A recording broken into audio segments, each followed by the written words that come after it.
Mantan cover boy, mantan Bang, ya? boy.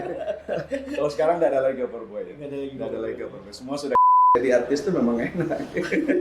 Kan juga bisa kalau mau jadi artis. Jadi jujur, kalau saya nggak pernah cita-cita pengen jadi artis. Mungkin ya Allah, cara Allah menolong saya dengan cara begitu. Ya. Tapi saya mengatakan bahwa politik itu kepentingannya adalah untuk mensejahterakan masyarakat, mengawasi pemerintah dan sebagainya. Iya. Seberapa cinta abang ingin merangi? Ini saya terpilih tinggal dilantik tanggal 1. Iya. Ya. Dan kalau saya hanya memikirkan kepentingan saya dan keluarga saya, pasti saya nggak akan memilih mencalonkan bupati yang belum tentu pasti. Iya, benar. Ya. Nah.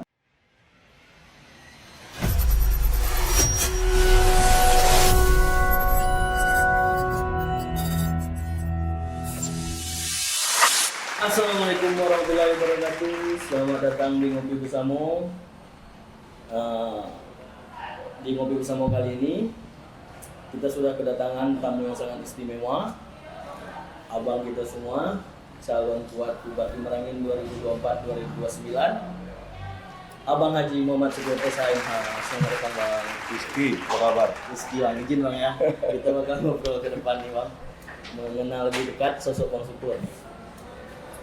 Oh ya, Bang, sebelumnya kami dari tim Ngopi Bersamo mengucapkan turut berduka cita kemarin, Bang, atas meninggalnya ayahanda mertua Bang Syukur, Bang ya. Kita doakan semoga almarhum husnul khotimah dan keluarga yang ditinggalkan hendaknya diberi ketabahan pada Allah Subhanahu wa taala. Amin. Amin. Baik, Bang.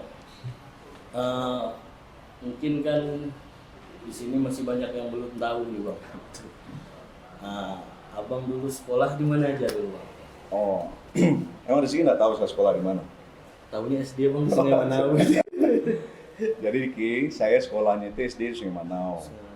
Kemudian madrasahnya di Sungai Manau. Jadi pagi sekolah SD, siang madrasah, malam ngaji di Surau. Kemudian SMP di Sungai Manau, kemudian SMA-nya di SMU Negeri 5 Jambi. Kemudian saya kuliah S1, S2-nya di Jakarta. Jakarta. Berarti abang tamat SMA tahun berapa, Bro? 99. 99, Bang ya.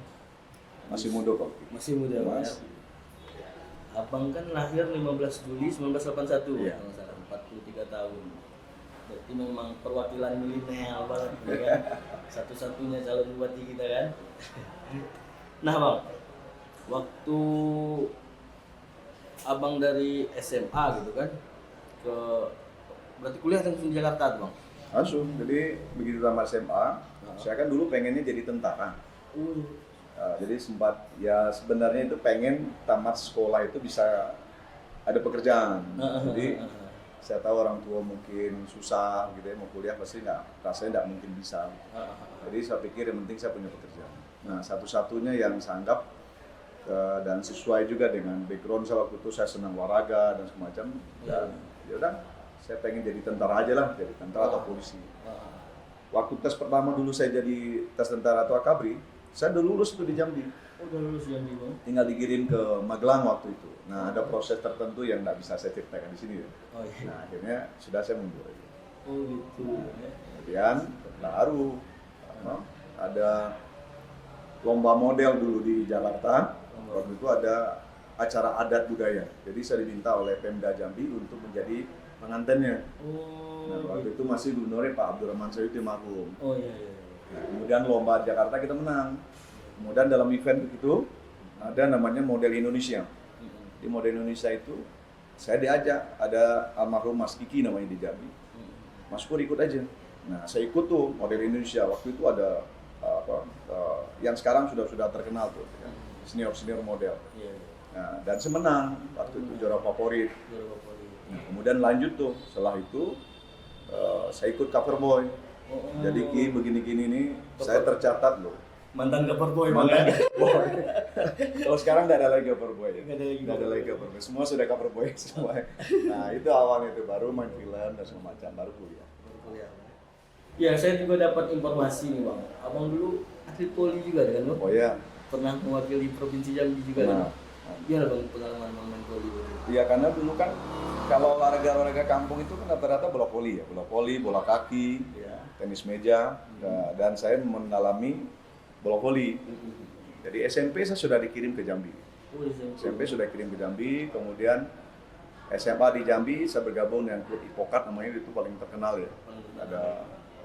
Ada Jalil, ada Bagong, pemain di Edi Mala, pemain senior itu. Nah, dan terakhir saya dipasangkan dengan Bagong sebagai pemain voli pantai. Nah, jadi sampailah ke Jakarta, sampai di Jakarta memang saya mungkin ada kawan-kawan yang dulu pernah tanding di Riau, kemudian anak-anak pelatnas itu ngajak saya bergabung. Cuman saya tengok kayaknya tinggi saya masih kurang gitu. Orang rata-rata 185, saya masih 178, ini berat untuk saya saing ini gitu. Akhirnya saya mencari jalur lain. Oh gitu ya. Berarti gara-gara itulah Abang mutusin untuk udah gitu. Sampai di sini lah main voli gitu ya. Bukan berhenti tapi tetap main. Tapi untuk gitu. Fokus menjadi atlet lagi rasanya tidak memungkinkan. Nah Bang, kita kan udah pada tahu lah Bang Syukur ini kan dulunya pernah terjun di dunia entertain gitu kan. Kata orang dusun kan nggak pernah jadi artis lah gitu kan. Gimana Bang pengalaman Bang jadi artis? Kalau jadi artis itu memang enak. Kan juga bisa kalau mau jadi artis. Jadi jujur, kalau saya tidak pernah cita-cita pengen jadi artis. Mungkin ya Allah, cara Allah menolong saya dengan cara begitu. Ya. Alhamdulillah melalui dunia-dunia itu, saya bisa membiayai kuliah saya. Waktu itu kan belum ada orang main sinetron. Iya. Saya pertama diajak main film itu judulnya Gerhana, waktu itu di RCTI itu. Yang Gerhana nonton tuh. Nah, ya, saya diajak main film pertama. Padahal saya belum pernah lihat kamera gitu. Nengok kamera belum pernah, bahasa Indonesianya juga mungkin susah gitu ya. Jadi sekali orang ketemu saya itu casting, dia bilang ya sudah, oke main, kemudian langsung jadi penjahat ya.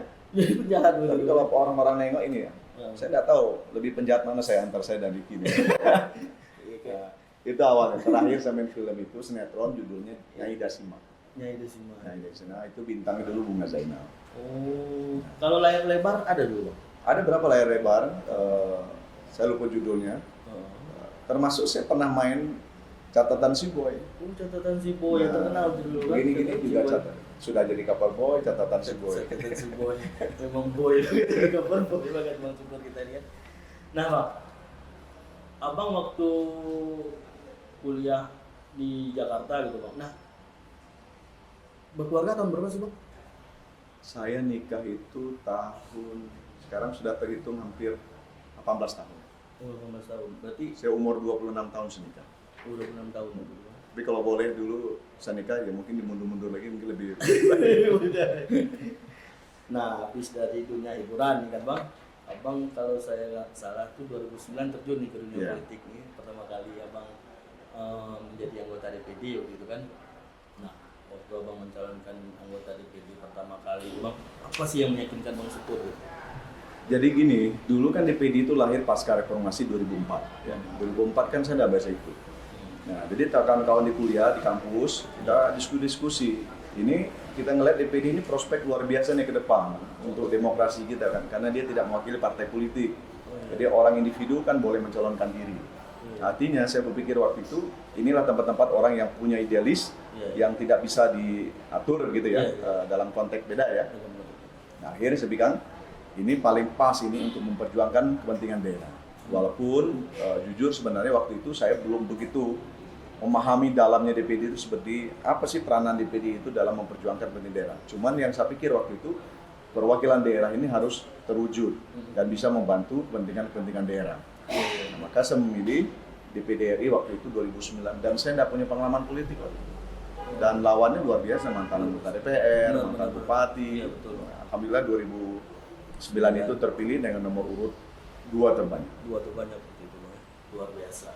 Nah Bang, kalau waktu Abang terjun ke dunia politik, Bang, ada nggak? Berarti Abang udah berkeluarga kan waktu itu? Dari keluarga mendukung gitu atau ada yang menentang Abang dari pihak keluarga terjun ke dunia politik? Keluarga saya ini kan keluarga yang sederhana. Tidak ada keluarga saya itu, mohon maaf, bapak saya atau emak saya atau apa itu orang-orang politik gitu. Dan begitu juga keluarga dari istri saya dan kami ini adalah orang-orang yang sederhana gitu ya. Maksudnya ya kalaupun banyak mungkin ya banyak di dagang, pertanian, gitu ya. Lebih banyak swastanya ketimbang di pemerintah maupun politik. Nah pada prinsipnya sebenarnya keluarga itu semua Cuman mungkin masuk secara detail, ya enggak. Tapi dukung support secara moral maupun itu semua membantu. mendukung semua. Mungkin kan maksud saya di sini kan ada yang ketakutan jangan masuk politik gitu kan, ada. Oh enggak, kita salah ya. Jangan menganggap politik itu enggak baik. Ya benar. Pada dasarnya politik itu tujuannya kan untuk kepentingan masyarakat. Betul. Ya, kepentingan yang sangat baik untuk kepentingan masyarakat. Nah, Nah, kalau dalam proses perjalanan itu kita salah gunakan itu soal lain. Tapi saya mengatakan bahwa politik itu kepentingannya adalah untuk mensejahterakan masyarakat, mengawasi pemerintah dan sebagainya. iya. Jadi jangan tafsir bahwa politik itu jahat. Iya. Iya. Politik itu pada intinya mulia. Mulia. Ya, makanya kadang-kadang ada orang bilang, oh Pak Kiai dosa politik. Sebenarnya kalau menurut saya, orang-orang semua unsur itu harus terlibat dalam politik. Iya. Karena kepentingan kita ini kan berbeda-beda ya. Iya betul. Misalnya saya, mungkin saya tidak begitu paham hal-hal yang detail soal teknis macam. Mungkin ada orang yang paham detail teknis misalnya. Di sini dia harus masuk di politik untuk memperjuangkan kepentingan itu. Nah, politik itu kan soal kepentingan. Kepentingan apa yang mesti kita perjuangkan. Jadi jangan ada mulai politik itu jahat dan semacam. Bukan politiknya, oknumnya bisa saja. Oknumnya bisa saja. Ya benar, saya juga pernah dengar dulu kan Bang, kalau kita mau membantu orang banyak itu ya harus ikut politik gitu kan. Karena di situ kebijakan, kepentingan semua ada di sana. Nah Bang, lanjut lagi. Abang kan udah 3 periode ya Bang ya di DPD. Ada pengalaman menarik nggak Bang yang masih ingat Abang gitu ya? Pokoknya pengalaman yang paling Abang ingat gitu ketika menjadi anggota DPD Bang. Ya kalau pengalaman spiritual ya, Ya. saya pertama calon DPD itu 3 bulan atau 2 bulan waktu itu mau pencoblosan, Ya. saya mengundurkan diri. Betul. Mengundurkan diri itu ngomong sama istri saya bilang saya tidak sanggup lagi. Ya mungkin karena saya di dunia entertain waktu itu, kemudian tidak punya pengalaman dunia politik gitu ya. Walaupun kita ikut organisasi kan berbeda ya. Ya mesti datang ke dusun-dusun, kemudian harus, mohon maaf mungkin harus apa ya, nyalami semua orang, lapor dan macam gitu ya. Nah kemudian kita diomong-omongin orang semacam, jadi saya pikir sudahlah saya tidak usah gitu. Karena niat saya ini mau baik, mau bantu masyarakat, ingin memperjuangkan ini, tapi kok masyarakat kesannya nyudut-nyudutkan saya gitu, gitu. Karena kita belum pengalaman kan. Iya Bang. Jadi 2 bulan itu saya mau berhenti tuh. Saya bilang sama istri saya mengajukan surat pengunduran diri dari pencalonan DPD. Lalu istri saya bilang, "Loh, kamu mundur juga tidak ada untungnya. Ini 2 bulan kamu sudah tercatat sebagai calon tetap, maju aja terus. Oh kalah nggak masuk penjara ini," kata dia. Iya. Nah akhirnya saya tetap jalan. Nah malam itu saya masih ingat itu ya. Ini pengalaman saya. Iya. Malam itu saya mimpi ketemu Presiden Pak SBY. Nanti kan Presiden SBY 2009. Nah saya belum pernah nengok itu Senayan ya, nengok kantor DPD itu seperti apa. Saya mimpi waktu itu Pak SBY itu jemput saya pakai mobil Alphard. Saya duduk di lobinya DPD yang sekarang.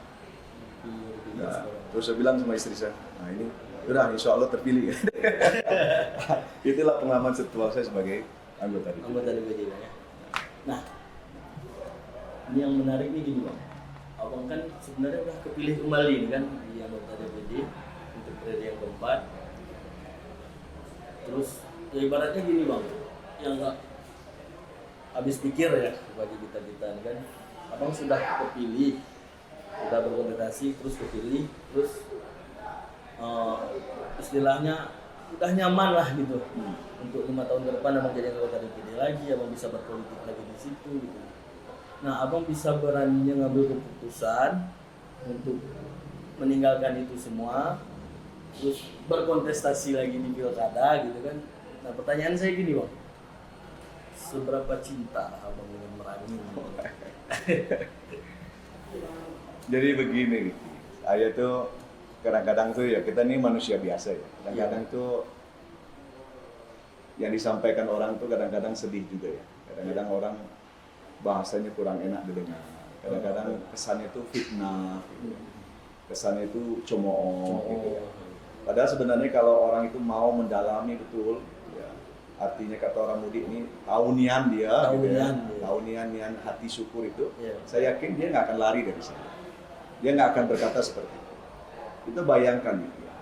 DPD itu adalah pejabat tinggi negara. Betul bang, nah itu. Secara ininya, dia sama kedudukannya dengan presiden, sama lembaga tinggi negara. Iya. Artinya apa? Kalau kita bicara kedudukan dan jabatan, tidak ada jabatan yang lebih tinggi lagi dari pejabat tinggi negara. Soal fungsi itu berbeda ya, Betul. tapi secara struktur, secara kedudukannya, itu DPD itu sama dengan presiden. Iya. Dan saya mau meninggalkan itu, seharusnya mereka berpikir, ini apa alasan syukur meninggalkan? Iya. Oh, karena kecuali, mohon maaf, mungkin saya tidak terpilih, mungkin ada alasan lain. Iya, itu. Nah, ini saya terpilih tinggal dilantik tanggal 1. Iya. Ya. Dan kalau saya hanya memikirkan kepentingan saya dan keluarga saya, pasti saya nggak akan memilih mencalonkan bupati yang belum tentu pasti. Iya, benar. Ya. Nah, mencalonkan bupati ini belum tentu pasti. Kemudian saya harus mengorbankan banyak waktu, mohon maaf, harta, Iya. jauh dari anak-anak saya. Ya, belum lagi dengar semua orang, fitnah orang dan segala macam. Jadi kalau orang berpikir sebenarnya secara jernih, ya kalau dan dia mau duduk di samping saya seperti ini, kita diskusi, mau dengar, jangan nengok saya dari jauh, ya, berjuang dengan saya. Saya yakinkan orang itu nggak akan lari. Karena saya bukan, mohon maaf, walaupun ini bicara politik, saya tidak pernah terpikir bagi saya sekarang ini, oh saya dapat apa, untung apa. Ada orang bilang syukur tidak rugi. Saya bilang ini bukan perdagangan, bukan masalah untung rugi, tapi ini pengabdian. Nah, saya berpikir inilah waktu yang tepat saya untuk kembali ke Merangin untuk membantu masyarakat saya. Iki bisa bayangkan, saya ini dipilih masyarakat 4 periode, berturut-turut. Betul. Selama ini belum pernah ada orang yang sebayar 1 rupiah pun, ya, masyarakat seprovinsi Jambi ini untuk memilih saya. Dan Merangin selalu membantu saya. Dan saya menyadari, artinya masyarakat punya harapan lebih besar supaya ini saya bisa memberi kontribusi lebih besar. Tetapi antara eksekutif dan legislatif ini kan berbeda fungsinya. Nah, maka saya pikir untuk optimalisasi saya bisa membantu masyarakat sesuai dengan harapannya dan ingin membalas kebaikan masyarakat itu, ya saya harus jadi bupati. Dan saya harus mengorbankan kesenangan saya, jabatan saya, dan semua. Sudah, artinya imbas.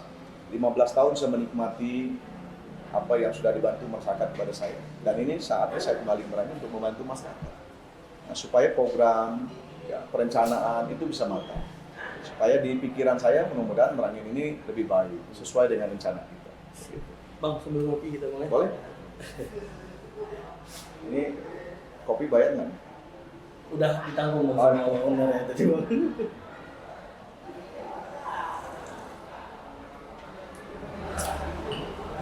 Baik bang, dan tadi kan mendengar jawaban abang tadi kan mengenai Merangin ini kan, maksud saya gini bang, abang berarti punya mimpi besar untuk Merangin ini. Jadi saya pengen tanya itu bang, abang tuh pengen Merangin ini seperti apa? Iya, kalau saya ya Ki ya, saya pengen Merangin ini tentu lebih baik. Karena kita ini kabupaten paling tua. Betul. Ya, dan jumlah wilayah kita ini paling luas. Masyarakat kita cukup banyak dan sangat majemuk ya. Ada suku-suku dan semacam. Tapi saya berpikir bahwa siapapun di Merangin adalah orang Merangin. Kota Bangko ini mesti kita tata. Ya, supaya ini menjadi kota yang indah, yang nyaman, dan enak juga buat orang jalan kaki, sepeda. Saya membayangkan seperti itu. Kemudian pelayanan masyarakatnya yang baik. Ya. Bahkan salah satu program saya itu, saya akan berkantor di kecamatan-kecamatan. Berkantor kecamatan itu bukan sekedar administratif, tetapi saya akan turun ke lapangan mana proyek pemerintah yang sudah dilaksanakan.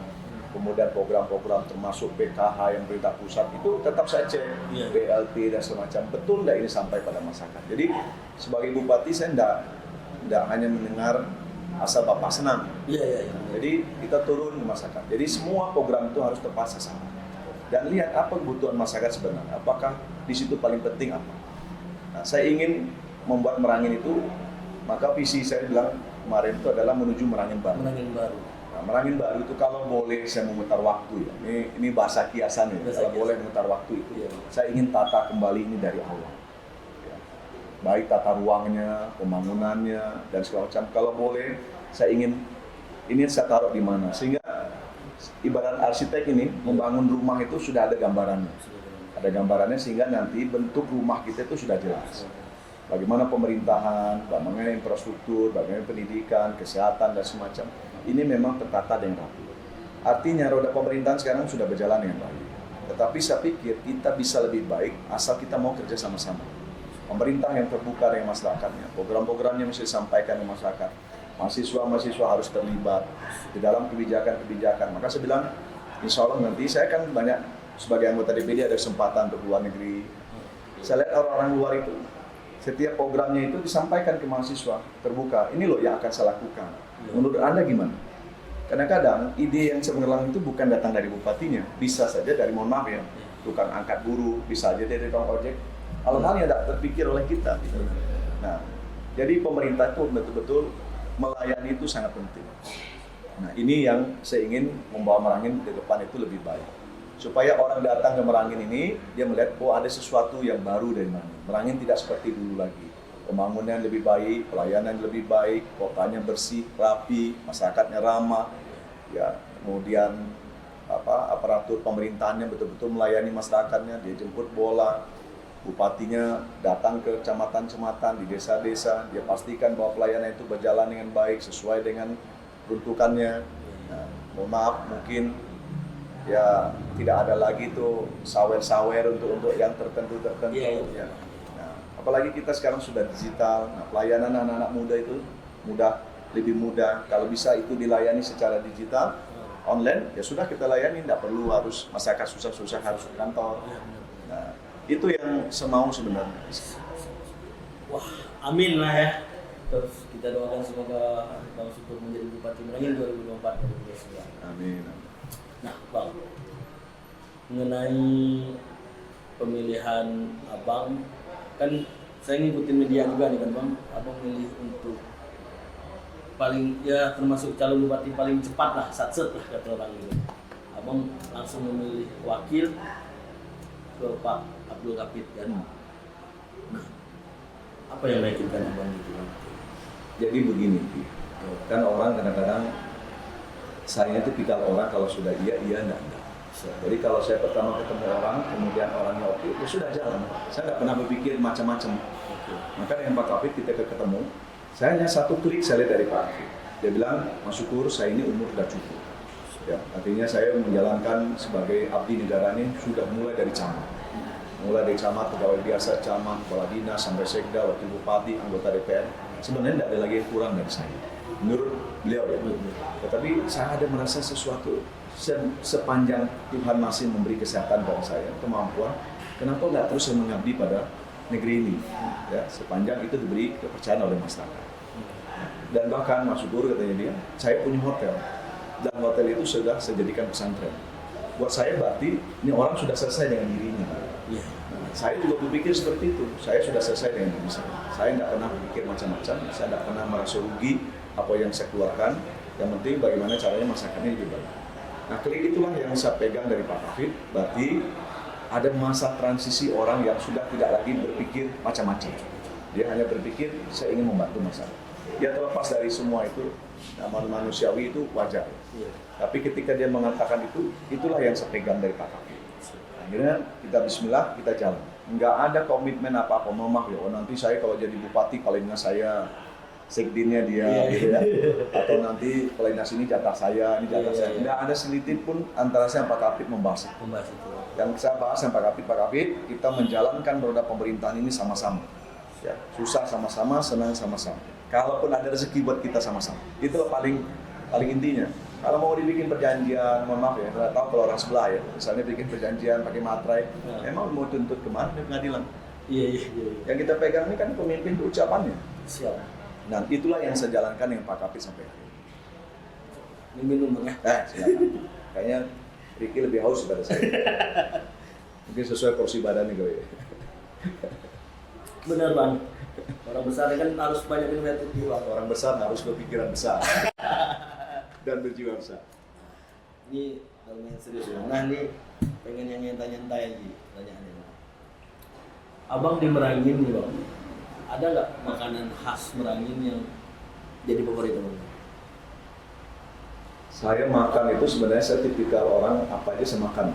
Ya. Kecuali satu yang nggak bisa makan sampai hari itu, lele. Lele saya nggak bisa makan. Jadi punya pengalaman dulu SMA saya punya cewek di Jambi. Iya. Nah, pas ke rumahnya lagi panen lele, nah dia bisa jadi. Sampai sekarang saya nggak mau makan lele. Anak-anak saya suka makan lele. Anak saya itu semua makan lele. Bisa makan ikan lele itu bisa 2-3 potong gitu kalau dia. Jadi kalau makan favorit itu semua favorit. Tapi saya makan tidak bisa tidak ada cabai. Harus ada cabai ya. Cabainya itu sudah di cabai rawit. Nah, cabai rawit yang Suka pedas sama ya. harus begitu. Mau ikan teri mending pakai cabai rawit. Mau ayam mending pakai cabai rawit. Cabai rawit. Kalau tempat makan favorit di Merangin bang, ada nggak? Ya paling favorit makan ya di kebun saya. Di kebun sambil makan di kebun Bang, ya. Di kebun. Iya itu memang pokoknya baik lah kalau makan di kebun gitu kan. Nah bang, tadi kan abang udah cerita tentang masalah Merangin gitu kan. Harapan abang gitu sama pemuda-pemuda Merangin gitu bang. Terus kan gini bang, saya juga pernah ngobrol lah kan sama anak-anak komunitas gitu. Komunitas musik, saya hobinya di musik gitu kan. Nah, mereka tuh ya kayak ada keluhan lah bahasanya gitu.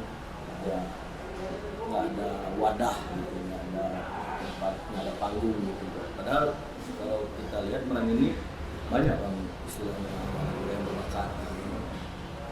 Mungkin di olahraga juga mungkin kan gitu. Nah gimana bang menanggapi itu?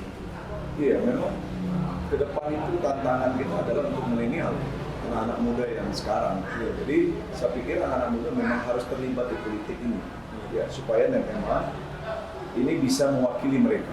Iya. Yang pertama program saya itu ada semasukan, tapi saya tidak bisa bicara detail di sini bagian dari strategi politik ya. Sure. Tetapi semua anak-anak muda nanti itu akan terlibat. Ya, program-program, misalnya contoh ya satu desa. Mungkin di desa itu ada tanah setengah hektar misalnya ya. Iya. Terus ini Karang Taruna pengen ada kegiatan, dia bisa gunakan tanah setengah hektar itu mungkin bikin kebun semangko dan segala macam gitu ya. Tapi melalui Karang Taruna. Dan itu kita siapkan programnya, bantuannya. Kemudian anak-anak yang seni ya mungkin ya saya pengen karena saya punya film, Iya. saya pengen juga anak muda-muda bikin film-film pendek tentang wisata, tentang apa gitu ya. Iya. Supaya daerah kita dikenal. Sebenarnya iklan paling mudah sekarang itu adalah media sosial. Benar. Dan ini kan tidak begitu dimanfaatkan. Nah, saya berharap di pemerintah nanti media sosial anak-anak muda yang oke di media sosial ini akan saya manfaatkan dalam arti positif ya. Iya. Iya. Nah, untuk membantu pemerintah mempromosikan wisata dan sebagainya, kemudian anak-anak band ya, harus beri ruang gitu. Iya. Iya. Ini yang maksud saya tadi, karena saya ingin menata ini dari awal. Itulah saya sebut dengan Merangin Baru. Merangin Semua Baru. orang harus terlibat dalam pemerintahan itu sesuai dengan porsi masing-masing. Anak muda harus terlibat di dunia seni dan lain sebagainya. Yang dia hobi pertanian harus dilibatkan pertanian. Yang hobi olahraga harus kita salurkan. Ya kompetisi yang olahraga misalnya bola kaki harus terlibat. Ya.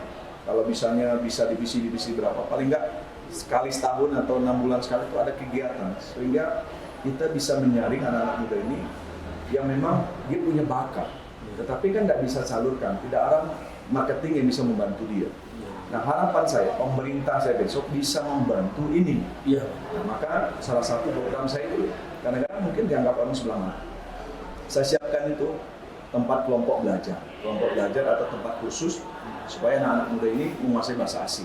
Iya. Apakah bahasa Arab, apakah bahasa Inggris dan segala macam. Nah, karena saya menyadari, kalau saya dulu Sungai Mano itu saya masih ingat SMP ya. Iya. Saya pengen belajar khusus bahasa Inggris. Iya. Mak saya bilang, nah bisa sekolah aja alhamdulillah, bisa makan alhamdulillah. Memang begitulah keadaan orang-orang tua kita di dusun. Iya.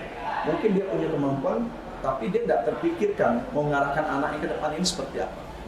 Nah, saya pikir saya sebagai bupati harus memikirkan ini supaya anak-anak ke depan dia mampu untuk bersaing dengan orang-orang di kota dalam pergaulannya, dia tidak minder.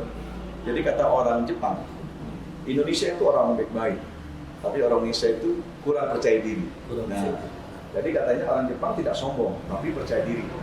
Nah, kenapa dia percaya diri? Karena dia menyiapkan dirinya, dia yakin apa yang bisa datang. Nah, saya yakin anak-anak muda Merangin ke depan harus seperti itu. Saya buktikan 2013, tidak ada anak muda yang berani mencalonkan bupati Merangin. Saya percaya diri, saya yakin orang bisa lakukan itu, saya bisa.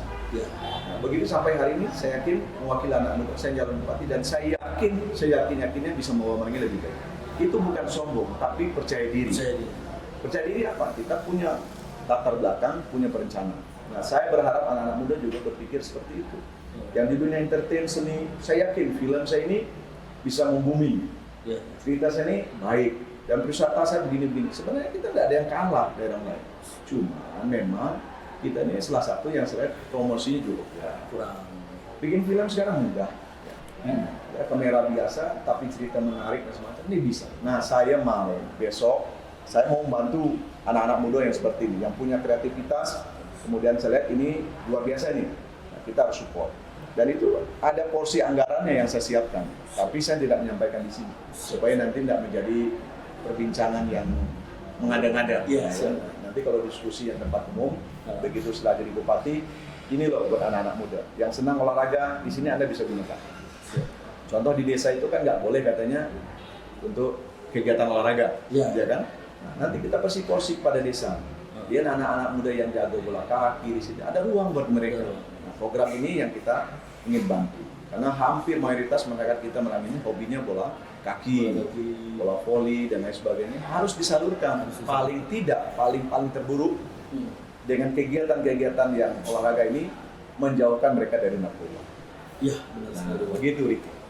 Jadi gini Bang, nah menanggapi isu politik sekarang ya, di media sosial. Politik lagi ya? Iya, banyak isu di media sosial kan Bang, saya lihat itu ya sedang digoreng itu kan, ya katanya tuh Bang Syukur nih orang kota lah, katanya Bang Syukur nih ya sampai sendal lah di ini gitu, di foto gitu Bang Syukur masuk rumah pakai sendal lah gitu. Terus ada juga yang bilang Bang Syukur 3 periode di DPD juga tidak berbuat apa-apa lah untuk menyanyi. Cuma kan logika saya juga simpelnya gini Bang, ya, kalau beliau tidak berbuat apa-apa kenapa bisa terpilih terus gitu kan, logikanya simpel kan gitu kan Bang. Nah ini bedanya anak muda dengan yang tua, pemikirannya lebih cerdas. Nah gitu Bang, coba Bang abang tanggapin sisi ini gimana Bang? Iya, kadang-kadang ya saya ini sebenarnya termasuk orang yang cuek begitu ya, tidak mempersoalkan hal-hal yang menurut saya yang sepele-sepele begitu ya. Misalnya kemarin Pak Syukur tuh duduk pakai sendal. Iya. Ya sebenarnya itu kan memang ruang di belakang rumah, bukan ruang tamu, bukan ruang tempat sholat, bukan ruang, mohon maaf, ruang suci ya. Iya. Ya memang orang rumahnya juga pakai sendal dan itu biasa-biasa aja. Kenapa mesti dibahas yang begitu-begitu maksudnya? Ya intinya beginilah. Kalau kita sudah benci dengan orang itu, memang ada semua salah dan nggak perlu ditanggapin sebenarnya itu. Ya silakan aja gitu. Iya. Ya, dibilang Syukur lu sombong, apa? Kamu nggak negur. Sekarang pertanyaan saya, Bapak ini merasa tokoh, lupa saya tegur, marah. Yang sombong itu sebenarnya saya apa dia gitu. Kan kalau orang yang nggak sombong nanti kan dijual besar. Kalau dia misalnya Syukur lupa negur, dia ketemu di jalan, oh ya mungkin Syukur tuh lagi sibuk, nggak ketengok. Kalaupun dia merasa kenal, ya ditegur aja. Oh ya, Kur, kan begitu ya bahasa Indonesia. Sini dulu. Nah, kan bisa. Tapi wah, nah, gini-gini, enggak lah. Saya ini orang kota, gimana saya orang kota? Saya lahir di Sungai Mas. Ya. Sampai hari ini saya masih tidur di rumah mak saya. Kita balik ke Sungai Mas. Dan kawan-kawan SD saya sampai sekarang tuh sangat baik dengan saya. Kalau saya sombong apa, mungkin mereka enggak ada yang mau tahu dengan saya. Betul. Dan orang tuh lihat saya kan dari sisi luar. Ya, mungkin karena saya biasa di Jakarta, mungkin ada pakaian agak rapi, dibilang sombong. Sebenarnya saya pergi kondangan, pakai batik, pakai sepatu itu lebih konteksnya menghargai tuan rumah. Gak mungkin dong saya datang perkawinan pakai baju compang-camping, kemudian pakai sendal. Ya seolah-olah saya kan nggak menghargai orang. Jadi sebenarnya cara pandang aja. Dan maka selalu saya bilang, kalau pengen tahu Syukur, duduk di samping saya. Berjuang dengan saya, jangan lihat saya dari jauh. Jika perlu, jangan biarkan saya berjuang dewean. Bantu saya. Apa yang saya lakukan hari ini, sebenarnya tidak tahu ya, apakah ada orang yang mau mengorbankan jabatannya, hartanya, waktunya, dan untuk membantu masyarakat. Nah, saya mengatakan itu, kenapa saya berani mengatakan itu? Kalau kita berpikir income, gaji, dan segala macam itu, ya rasa pejabat negara itu paling tinggi gajinya. Kalau hanya sekedar untuk diri saya. Iya benar. Jadi kalau yang bilang sombong apa macam, ya kadang-kadang saya bingung ya ketemu Ricky. Iya. Kan lagi banyak orang, saya salaman, lupa nih saya salamin Ricky. Terus Ricky langsung bilang, oh Syukur lu sombong. Kadang-kadang saya pikir, berarti di hatinya dia merasa orang besar kan, nggak ditegur, nggak ini, berarti kan dia sebenarnya lebih sombong pada saya. Harusnya kan, Kur, salam dulu, kan bisa begitu. Iya. Dipanggil lah. Dipanggil, itu nggak marah-marah. Coba lihat Ricky deh, kawan-kawan saya, kawan-kawan SD, kalau ke Jakarta, ke rumah saya, nggak ada ya. ya apa ya, nggak ada kawan-kawan saya yang jauh dari saya. Siap. Nah, Nah, itu berarti kan Bang Syukur ini bukan orang kota, orang Sungai Manau. Itu banyak yang bilang orang kota lah, inilah sombong lah. Gitu kan dia kalau ngerasa sombong ya tegur gitu panggil. Ya Bang ya. kalau pembusukan itu kan boleh-boleh aja. Namanya politik itu kan semua digoreng-goreng. Digoreng-goreng, Ya. benar Bang. Kalau saya kan bilang bahasa saya itu kalau digoreng-goreng saya malah senang. Iya. Supaya goreng, supaya matang, lebih enak makan. Lebih enak makan. Nah, baik Bang. Terakhir mungkin Bang. Apa nih Bang pesan-pesan Abang untuk kaum muda, kaum milenial lah di Merangin itu, atau kata-kata motivasi supaya anak muda ini melek lah gitu ya, bisa sukses kayak Abang lah di waktu muda. Iya, saya kalau dibilang sukses, enggak ya. Tetapi begini, saya pertama mungkin karena keadaan memaksa saya harus bertanggung jawab dengan diri saya sendiri. Saya kelas 3 SMA, saya sudah harus membiayai sekolah saya. Kemudian kuliah, saya harus membiayai kuliah saya. Jadi judulnya itu sebenarnya, kalau mau bikin film nanti ini, dewasa belum waktunya. Dewasa belum waktunya. Jadi keadaan itu harus memaksa saya untuk menjadi orang yang dewasa dan bertanggung jawab dengan diri saya. Nah, buat saya, buat anak-anak muda, dalam berjuang itu jangan menyerah. Jangan menyerah dan jangan mudah mengeluh. Ya, jangan gengsi. Sepanjang apa yang bisa kita lakukan dengan baik, lakukan aja sesuai dengan apa yang kita mampu. Tidak usah memaksa diri saya harus begini, saya harus begitu. Semua proses itu akan ada waktunya. Saya selalu mengatakan semua orang itu ada waktunya. Jadi jangan buru-buru pengen kaya. Nah, kalau pengen bawa kaya, mohon maaf, kadang-kadang dengan judi dan semacamnya. Jauhkan yang begitu. Sekarang peluang anak muda itu banyak. Bisnis bisa melalui media sosial dan semacam. Banyak peluang yang bisa dilakukan. Harus kreatif, harus berani, dan tetap menjaga etika-etika sosial di masyarakat. Jangan terlibat, mohon maaf, hal-hal yang narkoba. Saya Riki, dunia saya dunia entertain. Ya. Saya kuliah, berkawan dengan artis-artis, kata orang begitu ya. Saya sampai hari ini alhamdulillah belum pernah namanya narkoba. Ya. Kalau mungkin kalau rokok adalah saya coba sebatang. Saya tidak pernah itu, karena saya tahu bahwa itu akan merusak diri saya. Jadi pesan saya kepada anak muda harus menjadi anak muda yang tangguh, yang kreatif, berani, jangan cengeng, terus berusaha, gagal ulang lagi, terus jangan menyerah. Kalau mudah menyerah, tidak bisa. Kemudian juga bahasanya apa sekarang? Baperan. Ya ini ide yang kreatif. Apapun yang kita bisa lakukan sekarang banyak. Orang-orang kaya sekarang anak-anak muda yang menganggap peluang-peluang luar biasa. Dunia digital ini hampir 80% dikuasai ekonomi. Semua sekarang yang menjadi IO yang kaya raya sekarang anak muda. Ya, Bukalapak dan sebagainya kan anak muda semua menguasai. Dia membaca peluang. Nah, ada kawan saya berhenti dari pegawai dengan gaji luar biasa. Dia buka tuh bisnis sayur. Dari kecil-kecil, kemudian dia peluang bisnis di media sosial. Dia mulai masuk ke mall, dia masuk ke supermarket, sekarang penghasilannya luar biasa. Nah ini yang saya pikir, jangan anak muda itu hanya pengen jadi pegawai negeri, pengen dapat gaji yang bulanan. Anda bisa lebih besar daripada itu. Jadi petani yang sukses. Ya mohon maaf, jadi pegawai mohon maaf ya, mungkin tidak ada di bangku. Nyogoklah 300 juta menjadi pegawai, 400 juta. Kalau kita hitung-hitung, Riki punya duit 400 juta, dapat sawit 3 hektar, 5 hektar. Penghasilannya 5 kali lipat dibanding jadi pegawai. Betul. Dan Riki bebas. Pagi nak masuk kantor tidak masalah. Ya kan? Tidak pakai apel. Makanya jangan takut menghadapi masa depan. Nah, saya tahu di masa-masa sulit itu ketika kita masuk masa transisi. Seperti saya dulu begitu SMA, tamat saya ini jadi apa? Nah, kemudian tidak ada yang mengarahkan mungkin ya. Nah, itulah yang paling sulit dalam hidup kita. Tapi sekarang kan orang sudah melek dunia digital, ya, bisa lihat di YouTube, bisa banyak peluang-peluang yang bisa kita lakukan. Dan serasa daerah kita ini punya peluang sangat besar. Baik, luar biasa ya. Ngobrol sama kali ini. Ya, terima kasih Bang ya. Kau nggak tanya pacar saya pertama dulu siapa, nggak tanya? Iya Bang, itu lupa. Selanjutnya lagi nanti Bang. Oke, terima kasih untuk ngopi bersama kali ini dan saya akhiri dengan wassalamualaikum warahmatullahi wabarakatuh. Jangan lupa bikin nomor 2.